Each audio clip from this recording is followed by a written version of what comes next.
Okay, so what's up, folks? My name is KL Smith. I'm one of the community managers here in Fortnite. I'm joined by Cameron Winston, who is one of our systems designers. Cameron, what's up? How you doing? Hey there, what's going on?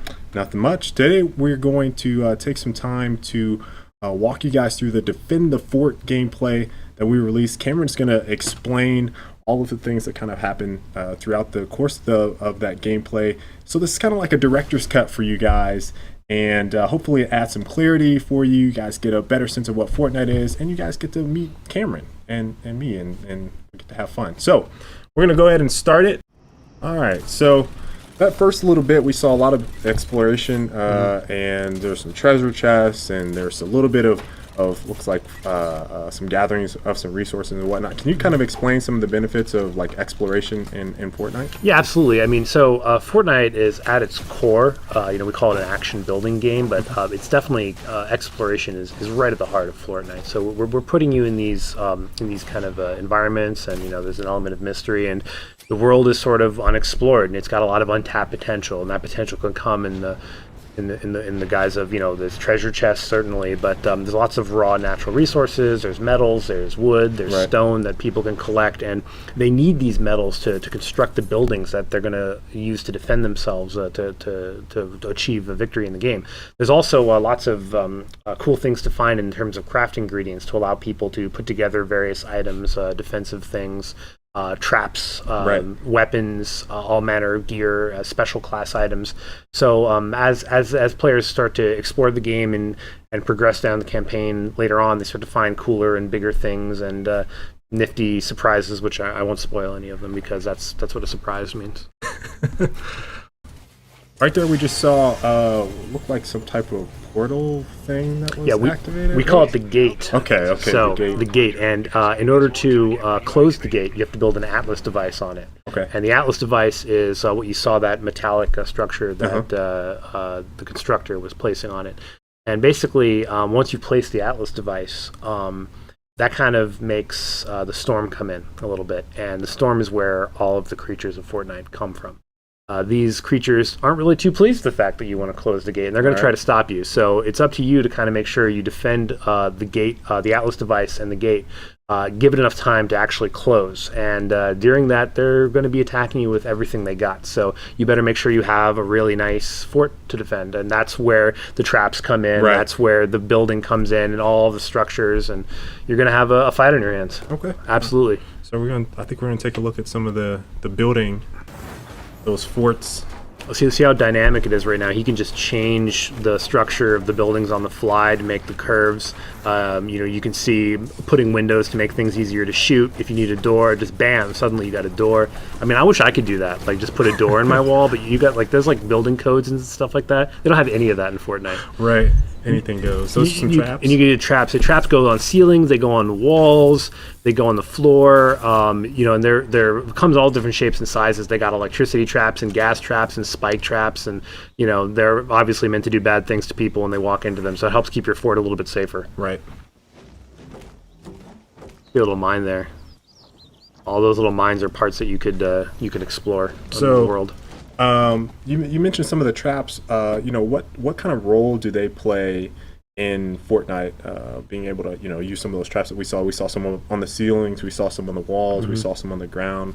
What type of defenses would you set up in a scenario where you get to utilize some of our traps? Well, I mean, the enemies in Fortnite present a lot of different challenges. There's many vectors of attack. I get to say vectors. It's a really technical term, right? Like vectors of attack. So they have aerial vectors to attack you with bombardment. Some of them just walk right up to you. So there's an element of tower defense kind of gameplay in there for sure. But you're actually controlling the landscape. So there's a lot of player agency in the fact that you get to kind of decide, okay, I know that we're building on the side of a mountain here, and there's this the husks are going to come from over here. So we have a definite attack angle here. I'm going to put some spike traps here. This is a really important choke point, so I'm going to put some gas traps, some lightning traps, and you want to build your base in such a way that you can actually outfit it with traps in the way that makes the most sense and works for your playstyle.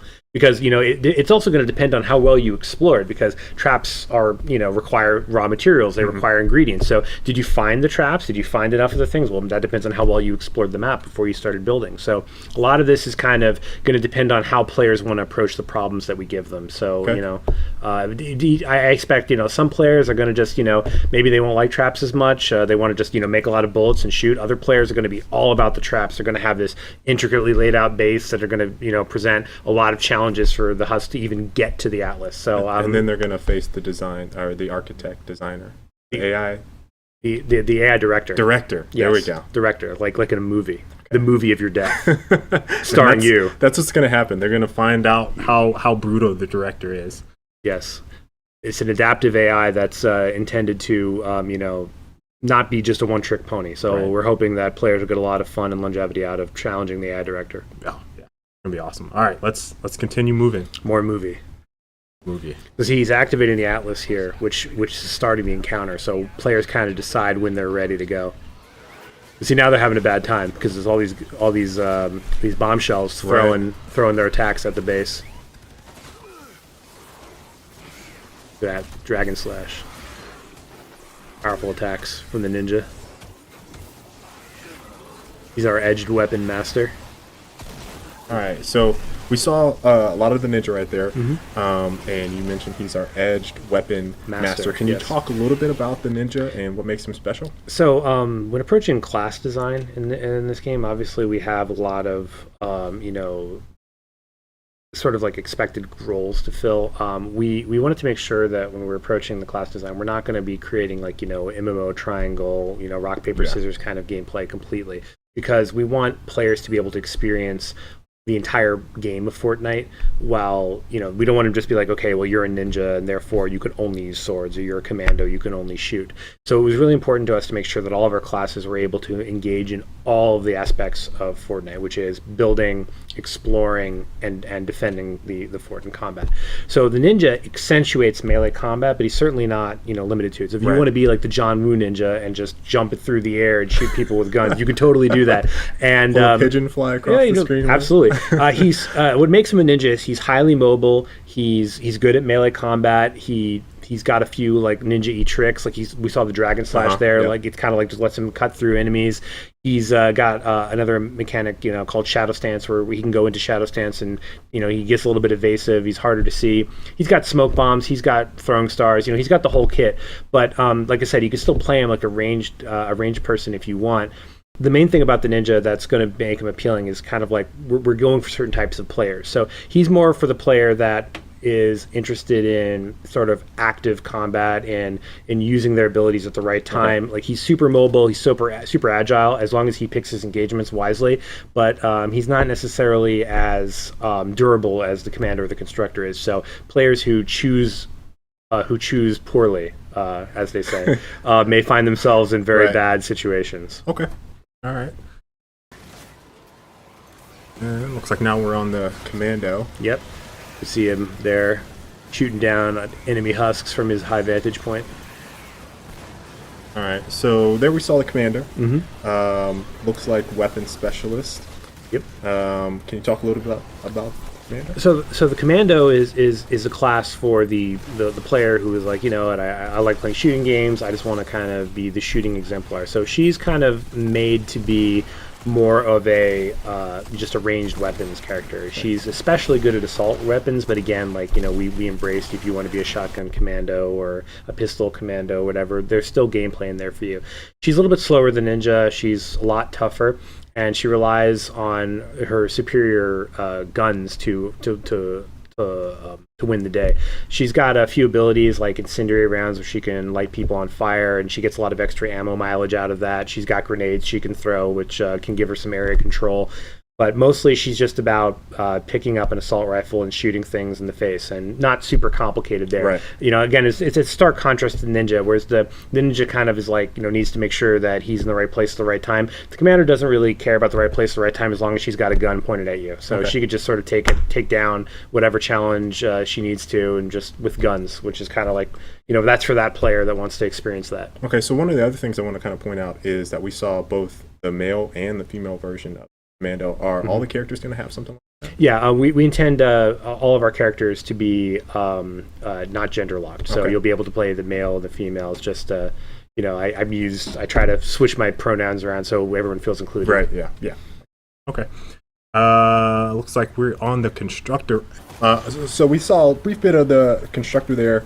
I think there's a lot of intricate detail with the Constructor that goes a little bit more so than what we've shown. But can you kind of talk about the Constructor? Absolutely. Maybe both from an early standpoint, which was earlier, kind of building up the fort, and like combat. Yeah, sure. So the Constructor is actually an interesting class because, like, in most games that have any sort of RPG elements, you're very used to having, like, a tough, durable class, and you have your damage-dealing class, and you have your healing class, and they call it the Holy Trinity. But Fortnite's a little bit different in the sense that we don't, have tab targeting. We have, we're action building. We have, real-time combat. So it doesn't really make sense to try to implement traditional RPG classes into a game like this. So what we do have is we have exploration, we have building, and then we have combat. So Ninja is an example of melee combat. Commando is an example of ranged combat. The Constructor, his real main thing is he's about building, defending the base. So the Constructor can make tougher walls than anyone else. He's got the ability to upgrade walls to level 3. Where everyone else only can build level 2 walls. So brings just better walls. He's got this ability called BASE, which BASE stands for the Basic Automated Sentinel Edifice. And when he puts it down, anything in the area of the base becomes tougher, cheaper to build, cheaper to upgrade. Depending on how they specialize, they can create damaging fields that cause enemies that walk into them to take damage. Okay. The ability we saw right there is called Plasma Pulse, where the Constructor can drop down a little grenade that spews out little plasma explosions that can keep enemies at bay. And he's also quite a hand with blunt weapons, like you saw there, Right. the baseball Louisville Slugger he got.